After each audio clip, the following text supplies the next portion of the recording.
মহাভারতের ব্যাকড্রপ দিয়ে মুভিটি শুরু হয়, যেখানে আমরা দেখতে পাই উত্তরার গর্ভে থামা অভিমন্যুর ছেলেকে লালন পালন করছে যাতে সে পাণ্ডবদের রাজবংশ ধ্বংস করে দিতে পারে। আর এইসব দেখার পরে শ্রীকৃষ্ণ অনেক রেগে যায়, আর তারপর সে প্রথমে থামার কপাল থেকে তার পাওয়ারটি নিয়ে নেয়, আর তারপরে সে তাকে অভিশাপ দেয় যে সে কখনোই মারা যাবে না, সে অভিশপ্ত হয়ে বেঁচে থাকবে আর মৃত্যুর জন্য ছটফট করবে। তবে এর সাথে সাথে সে তাকে প্রায়শ্চিত্ত করার একটি উপায় বলে দেয়। সে বলে যে 1000 বছর পরে পৃথিবীতে পাপ অনেক বেড়ে যাবে, তখন পৃথিবীর প্রত্যেকটি কোনায় কোনায় মানুষ মানুষকে অত্যাচার করবে, আর তখনই ঈশ্বরের আবির্ভাব হবে। তবে তার জন্ম এতটা সহজ হবে না, কারণ অশুভ শক্তিরা তাকে পৃথিবীতে আসতে বাধা প্রদান করবে। তখন যদি তুমি ঈশ্বরকে পৃথিবীতে আসতে সাহায্য করো তবে তুমি পাপ মুক্ত হবে। এর পরের সিনে আমাদের 6000 বছর পরের পৃথিবী দেখানো হয়, যেখানে আমরা দেখতে পাই একদল লোক একটি গাড়িতে করে কাশীর উদ্দেশ্যে রওনা হয়েছে। গঙ্গা নদী তখন একদম শুকিয়ে গেছে,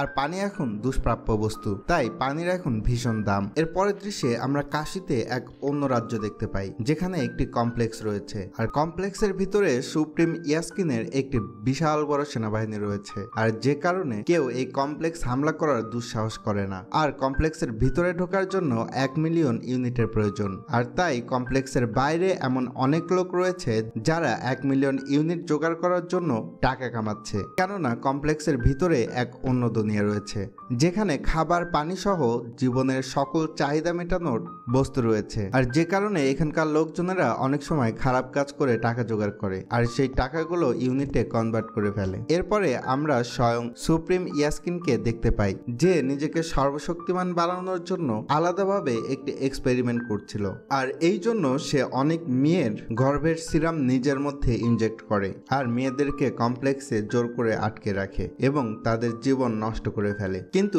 এভাবে অনেক এক্সপেরিমেন্ট করার পরেও সে সেই সিরামটি পায়নি যেটা সে খুঁজছিল, আর শুধুমাত্র এই কারণে কমপ্লেক্সের অনেক মেয়ে এখনো সুপ্রিম ইয়াস্কিনের জন্য বেঁচে আছে। আর তখনই আমরা সেখানে সুমিতাকে দেখতে পাই, যে এখনো নেগেটিভ রয়েছে, সে পজিটিভ হলেই তাকেও সিরামের জন্য প্রস্তুত করা হবে। এরপর আমরা দেখতে পাই সিরামের পজিটিভ মেয়েদেরকে একটি মেশিনের মধ্যে ঢুকানো হয়, আর তার উপরে পরীক্ষা নিরীক্ষা করা হয়। তার গর্ভে থাকা সিরাম যদি কাজের হয় তাহলে তা নিয়ে নেওয়া হয়, না হলে তা নষ্ট করে ফেলে এবং মেয়েটিকে মেরে ফেলে। এখন পর্যন্ত সে সেই সিরামটি পায়নি, আর সেজন্য অনেক মেয়েকে সে হত্যা করেছে। এর পরের দৃশ্যে আমরা ভেরবাকে দেখতে পাই। ভেরবা একজন বাউন্ডারিজ হান্টার, যে বাউন্ডারিজ এর উপরে পুরস্কার ঘোষণা করা হয় সে সেই বাউন্ডারিজ কে শিকার করে। সে নিজেও টাকা গোছাচ্ছে সেই কমপ্লেক্সের ভিতরে ঢোকার জন্য, আর তাই সে আজকে একটি বাউন্ডারিজ কে শিকার করতে এসেছে, যার উপরে 5000 পাউন্ড পুরস্কার ঘোষণা করা হয়েছে। কিন্তু মজার ব্যাপার হলো ভেরবা যে বাউন্ডারিজ কে শিকার করতে এসেছে সেই বাউন্ডারিজ ভেরবার ফ্যান, কেননা ভেরবা এখন পর্যন্ত কোনো ফাইটে হারেনি। আর তারপর বাউন্ডারিজ এর সাথে ভেরবার ফাইট শুরু হয়। ফাইট শুরু হতে অনেক বাউন্ডারিজ সেখানে চলে আসে, তবে ভেরবার কাছে অনেকগুলো গ্যাজেট থাকার কারণে সে সহজেই তাদেরকে হারিয়ে দেয়। অন্যদিকে আমরা দেখতে পাই কমপ্লেক্সে এখনো এক্সপেরিমেন্ট চলছে। তাদের এমন মেয়ে চাই যে 150 দিন গর্ভাবস্থায় থাকতে পারবে, কেননা তারা এখন পর্যন্ত সর্বোচ্চ 90 দিন পর্যন্ত গর্ভাবস্থায় থাকা মেয়েদের পেয়েছে। এখানে আমরা জানতে পারি সুমতিও প্রেগনেন্ট, কিন্তু সে এ কথা কাউকে জানায়নি, আর মেশিনে বারবার পরীক্ষা করার পরেও সে নেগেটিভ এসেছে। সুমতি চায় এই বাচ্চাটির জন্ম দিতে, যদিও তার গর্ভে যে সন্তান রয়েছে তার কোনো পিতা নেই। এটি কেবলমাত্র সুপ্রিম ইয়াস্কিনের একটি এক্সপেরিমেন্ট, তবুও সুমতি চায় এই সন্তানকে পৃথিবীর আলো দেখাতে। কিন্তু এই কাজটি এতটা সহজ নয়, কেননা কমপ্লেক্সের সিকিউরিটি এতটাই টাইট যে আজ পর্যন্ত কোনো বাচ্চা এখানে জীবিত থাকতে পারেনি। অন্যদিকে আমরা ভেরবাকে দেখতে পাই, যার কাছে রক্সি নামে একটি মেয়ে আসে।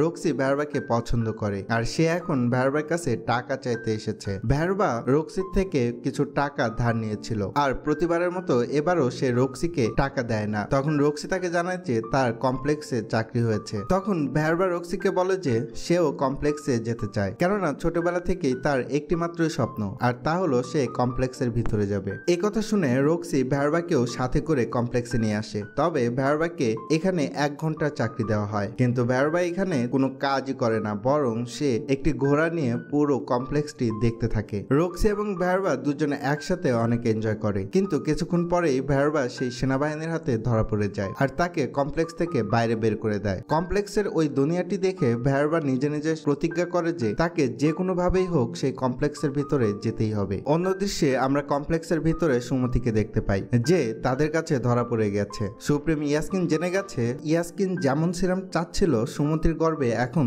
সেই রকম সিরামই রয়েছে, তাই তারা এখন সুমতিকে এক্সপেরিমেন্টের জন্য একটি মেশিনের ভিতরে ঢুকায়। অন্যদিকে কমপ্লেক্সের বাইরে আমরা একটি ছোট মেয়েকে দেখতে পাই, অনেকগুলো রোবট যার পিছু নিয়েছিল। সে পালাতে পালাতে একটি সময় একটি জায়গা চলে আসে, আর সেখানে একটি বৃদ্ধ লোক ছিল যে সমস্ত রোবটকে পরাজিত করে। আর তার সামনে তখন একটি ভীষণ আসে, আর তার কাছে থাকা থামার সেই পাওয়ারটি জ্বলতে শুরু করে। তখন বৃদ্ধ লোকটি বুঝে যায় সেই সময় চলে এসেছে যে সময়ের জন্য সে এতদিন ধরে অপেক্ষা করছে। এরপর বৃদ্ধ লোকটি সেই মণি তার কপালে লাগায়, আর তখন আমরা বুঝতে পারি এটি সেই আজমত থামা যে 6000 বছর যাবৎ বেঁচে রয়েছে শুধুমাত্র কালকিকে বাঁচানোর জন্য। অন্যদিকে আমরা কমপ্লেক্সের ভিতরে সুমতিকে দেখতে পাই, যাকে মেশিনের ভিতরে ঢুকানো হয়েছে, আর তার থেকে সিমেন্ট বের করার সমস্ত প্রসেস চালু করা হয়েছে। তখন সেখানে সুপার ন্যাচারাল কিছু ঘটনা ঘটে, সেখানে থাকা সমস্ত লাইট বন্ধ হয়ে যায়, এমনকি মেশিনও বন্ধ হয়ে যায়। আর এই সুযোগে সুমতি সেখান থেকে পালিয়ে টানেলের ভিতরে চলে আসে। সেখানকার পরিস্থিতি দেখে অনুমান করা যায় হয়তো সুমতির গর্ভেই কালকির জন্ম হবে। যাই হোক, সুমতির টানেলে আসলে সেখানে আমরা সুমতির একটি বান্ধবীকে দেখতে পাই যে রেবেলের হয়ে কাজ করে আর এখানে স্পাই হিসেবে এসেছে। সে সুমতিকে সাহায্য করে টানেল থেকে বের হওয়ার জন্য। সুমতি তো টানেল থেকে বের হয়ে যায়, কিন্তু সেই মেয়েটি টানেলেই মারা যায়। হয়তো মেয়েটি জানতে পেরেছিল সুমতির গর্ভেই রয়েছে কালকি, আর সে এতদিন যাবৎ তারই খোঁজ করছিল।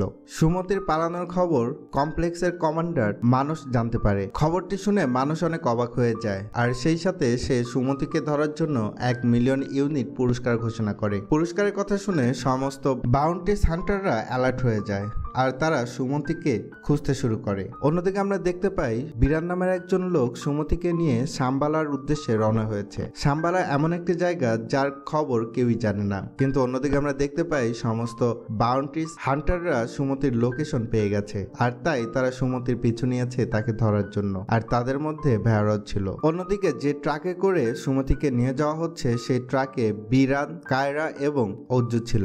এরাই সুমতিকে হান্টারদের হাত থেকে বাঁচাবে। এরপর বাউন্টিস হান্টাররা সেই ট্রাকের উপরে হামলা করে। বিরান, কায়রা, অজ্জু তিনজনে মিলেই সুমতিকে বাঁচানোর জন্য তাদের সাথে ফাইট করে। এই যাত্রায় তো তারা সুমতিকে বাঁচায়, কিন্তু ফাইটে কায়রা মারা যায়। অন্যদিকে কমপ্লেক্সের সবাই এখন সুমতির লোকেশন জেনে গেছে, আর তাই সেখানে থাকা কমান্ডার মানুষ একটি বড় ফোর্স পাঠায় সুমতিকে ধরার জন্য, এবং এই ফোর্স সুমতিকে ধরেও ফেলে। কিন্তু তখন সেখানে আজমত থাবা চলে আসে, আর সে সমস্ত সৈন্যকে মারতে শুরু করে। 8 ফুটের উচ্চতার আজমত থাবা কমপ্লেক্সের সকল সেনাদের নিষ্ঠুরভাবে মারতে থাকে। সেখানে ভ্যারবাউ ছিল, সেও কমপ্লেক্সের বাউন্টিস হান্টারদের মারতে থাকে, কেননা সে ভেবেছিল কমপ্লেক্সের সবাইকে মেরে সে একাই সুমতিকে নিয়ে মানুষের হাতে তুলে দিবে, আর পুরস্কারের 1 মিলিয়ন ইউনিট দিয়ে সে সারা জীবন কমপ্লেক্সের মধ্যে কাটিয়ে দিবে। কিন্তু তখনই তার পিঠে হাত পড়ে আজমত থাবার। এরপর ভ্যারবা এবং